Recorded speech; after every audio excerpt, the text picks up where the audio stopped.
July 4th, down here walking the creek, just finding a bunch of broken stuff.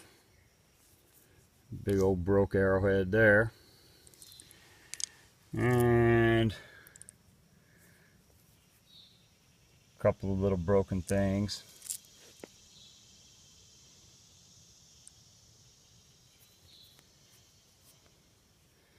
But right there, that's going to be a big pipe stem.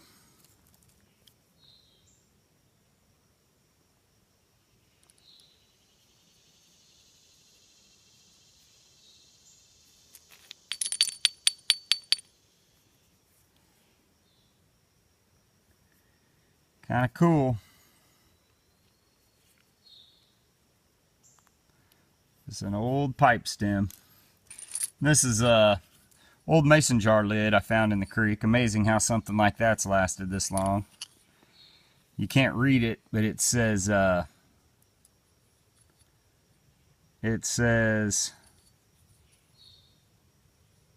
genuine Boyd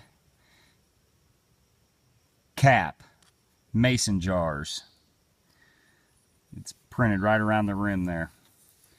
But if I get anything else, I'll get another video on here. Thanks.